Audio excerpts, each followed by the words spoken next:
We have Michaela Dietz, who voices Amethyst.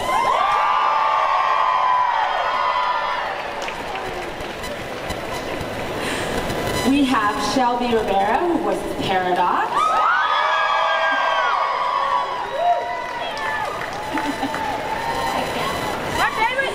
And we have Rolek, who voices Connie.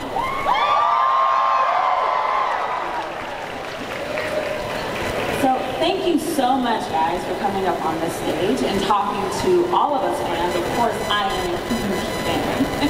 Thank you. We have an announcement today. We are so excited to be here.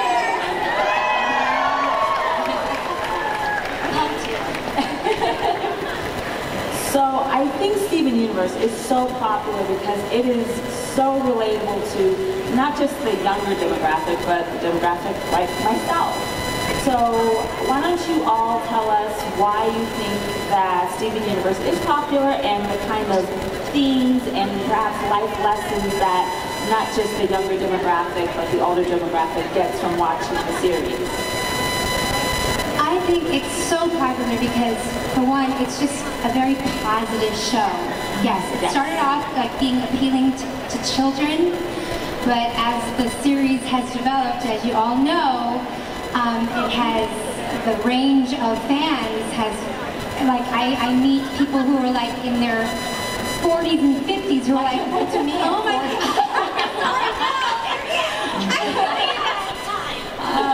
That are like, oh my gosh, I love this show. I watch it with my kids.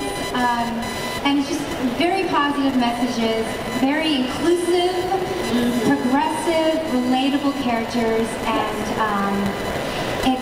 you're seeing things for the first time on the show that you've never seen before. Definitely. Yeah? You guys want to talk about that over here? Yeah. For me personally, I know that, even though we're watching a bunch of beings from the alien race interact with each other, for me, I find in that I can relate as a person of color. And through this show, I definitely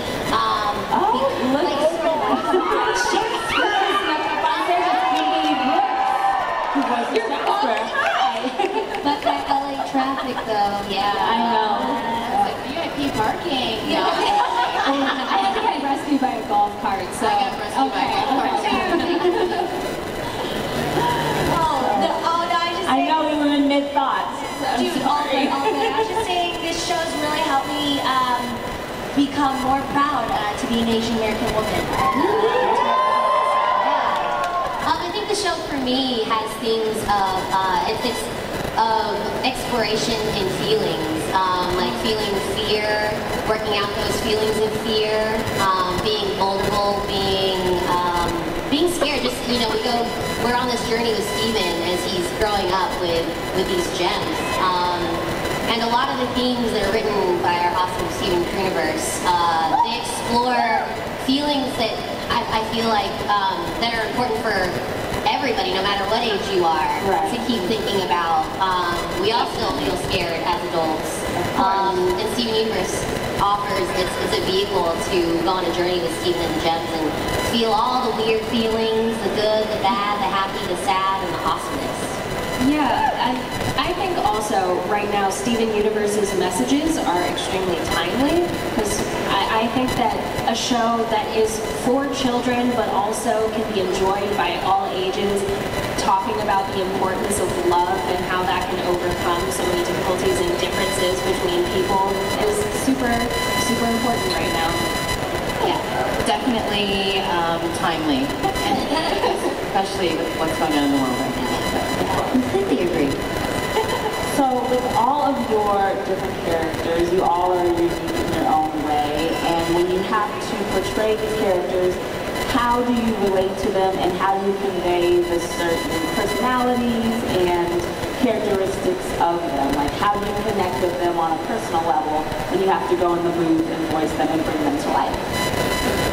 Oh gosh, well, with Lazuli, any Lapis fans out there, yes? Well,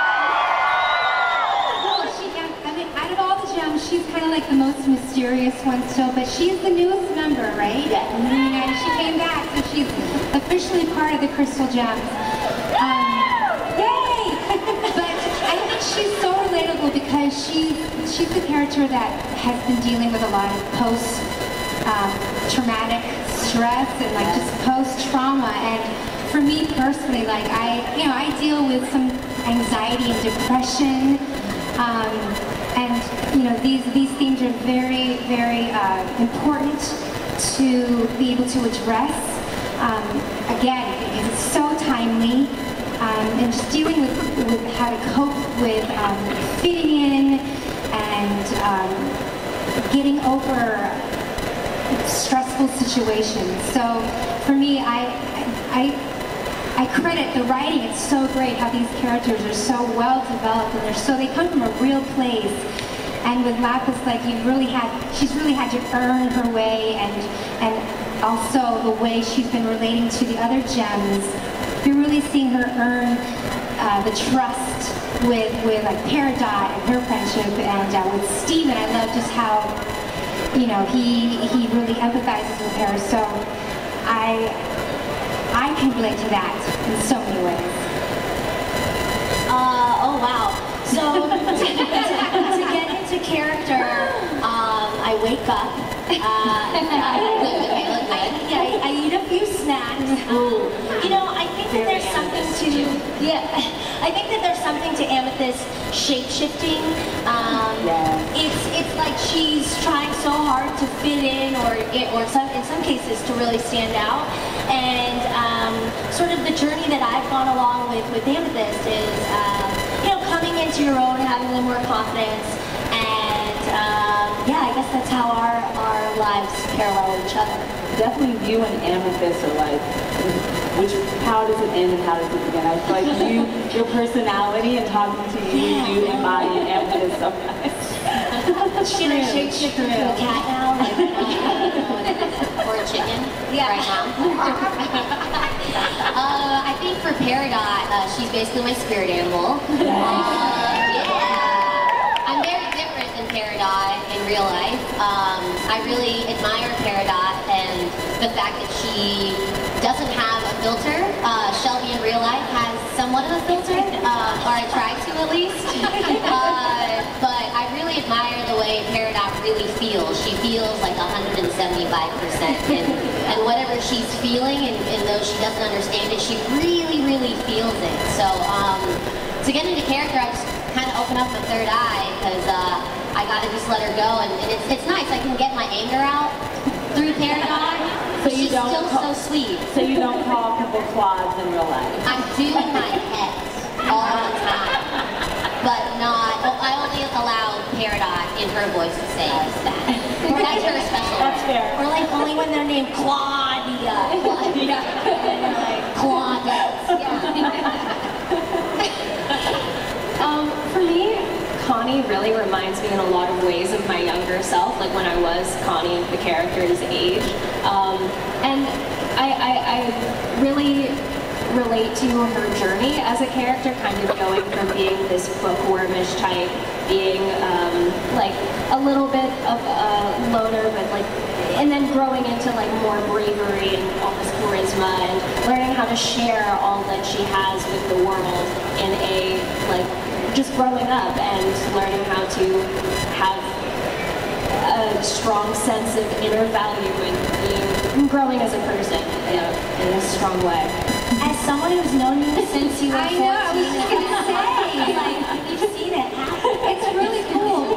Both you and Zach, like we've seen grow up on this show. It's a growth on screen and off. Yes, it's amazing. You're a woman.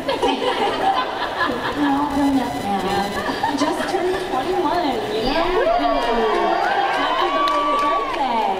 Been working on the show since I was like 15, and Zach was 14, and so it's really funny, like going into the records, like, and I mean, before we started going to conventions with each other, like just seeing Zach, like maybe like once every couple of like weeks or months, and just seeing like puberty happen, like in spurts. It's funny. Well, I'm nothing like Jasper. I try not to be anyway, so it's like real acting. I don't call people puny little runs. Well, sometimes. To me. Other times. Yeah, sometimes Michaela, but other than that. So yeah, I'm waiting for Rebecca to call me back so Jasper can have some sort of redemption. In my opinion. But it's so much fun. I love working on the show so much. It's just like, I don't know, the fandom is incredible. Yes. The love for the show, the representation, everything. It's just an amazing show to be a part of, and I wish we could work with you guys more. We need to bring Jasper back. I know. All a little bit talked about show. Is there a particular that sticks out to you that represents your growth? Or do you have a favorite particular? In case she cut out, she said, I know. Sorry about the mic. If there's a particular episode that we really identified with. And stands out, right? Yes. And that shows growth? Shelby, so you're... Oh gosh, I think with Lapis, maybe Barn Mates was a good one with seeing. That was the one where we kind of reconciled, right? Like yeah, we started making meat more. You gave me your gift. No, was that when you gave me that gift? So you gave me the gift, and I was like, I don't want your garbage. Yeah, that's right. Yeah, I'm loving their relationship in that barn, and just. Like, yeah, my meat more. Yes, meat more. Can you not remember my meat more? That's right. I wish you. And your note, that amazing note. I thought when you gave me that note, you remember? Oh yes. Thank you so much for. I don't know. Anyway, yeah. So Barn Mates, I think it's my favorite because you can really see the dynamic with Peridot and Lapis, and you can see her like finally sort of adjusting to her new environment again with seeing her evolution, and she's really trying. She's kind of a misunderstood character, so I think that the fact that she's trying to fit in, she should be given some credit. So yeah, she's trying, you guys. So I wish you guys would open up a real meat mort store on Etsy. A meat mort gallery. Sure. Save that. Okay. For me, an Amethyst, I would say a recent episode, What's Your Problem? I think, she was deemed by Steven at that point as the most mature crystal gem. Yes. That seemed like a very difficult episode for Amethyst to get her feelings out. Totally, to be able to communicate them and also to have enough, awareness to want Steven to express his own feelings, so to try to help guide him through that. So, yeah. My favorite episode was Back to Kindergarten. Thank you. Well, you're so good at that as well. Like when Peridot's super depressed, and I think we've all been there in the bathtub, and Amethyst tries to Steven help me out, and I ask like, can I bring my music? And you're like, no. And we go back to the kindergarten. I can really relate to that because I think we've all had moments where we are really, really excited. Like when you do that little change of thought where, you might be sad about or like really disappointed, and you're like, you know what, let me give it one more chance. So Peridot gave it one more chance after, trying to grow sunflowers in the kindergarten. And then she goes back the next day and they're all dead. And she just throws the biggest fit ever because she's so disappointed. But with the help of friends saying, we can do this, let's do it again. And she has this moment of realization. She's like, yeah, it did work, it's okay. And that moment when they're on the train and she's like, thanks guys. And she says it in like a really genuine way. That was something that I've been through in my life. Being frustrated and sad and then being happy and then back to frustrated again.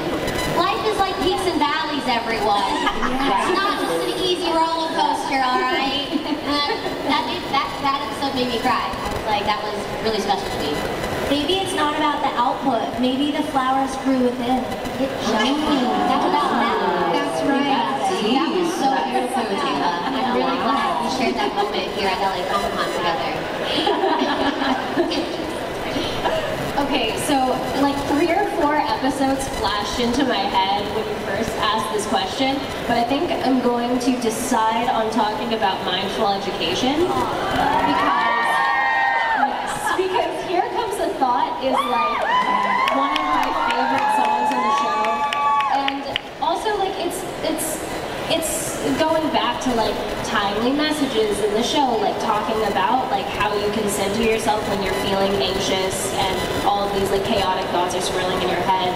It's like so great that that is a message that was able to be put into the show. But for Connie as a character and through Stevani, Connie, it's part of like growing up and learning how to like, I mean, if you're going to be a warrior, you're going to have to learn how to figure out how to silence your worries and get through what you need to do in a way that isn't just squashing it down, because that's only going to make it bubble up, but actually working through it and breathing through it and getting through it in a mindful way. It's a very, I think that was an important moment for Connie and for Steven and so Stevani.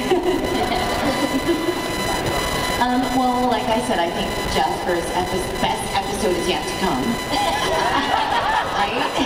The redemption episode. Redemption episode. Yes. With the song. With the rap song, I think, is what you want, right? You want a rap song. Yeah, rap song, maybe, I don't know, maybe like a country song. I don't know. I already know. Jasper Ryder. I love that. But I think that it's really, like I said, it's great to play Jasper, and I think she's very misunderstood. Does anyone else feel that way? That there's something else, right? I don't know. That was a pretty toxic fusion. Wait a minute. She has a just kidding. Yeah, like I said, I think her best episode's yet to come. I don't know if you'll be able to tell us anything, but it was announced that there will be a Steven Universe movie coming out on Cartoon. Is there anything that you can tell us, that any themes, anything? I know it's probably under wraps, can't divulge nothing. That is a great question. Keep watching. It's awesome. It's a movie. It's a movie. There's music. Perfect. Yes. There's singing. There is There's music. conflict. Can confirm. A character named Steven Universe, first name Steven, last name Universe. Yes. There are gems in it. There's gems. Yeah. There is also humans. Yes. There might be a redemption arc, maybe. I don't know. I think those I are all don't know anything about that. Well, I think to round out this now, since we have to end pretty soon, can you guys quickly give us your favorite song? Because music is so important within this series. So do you know a favorite song? I mean, Stronger Than You. And Mindful, or yeah, Here Comes the Thought too. Of course. Yeah. Mr. Greg. I like Peace and Love. I mean, It's Over, Isn't It? Is like just off my heart. Yeah, that's my answer. I'm going to say Stronger Than You because Jasper would obviously sing that Stronger Than You. No other choice. Oh, and Distant Shore. Hello.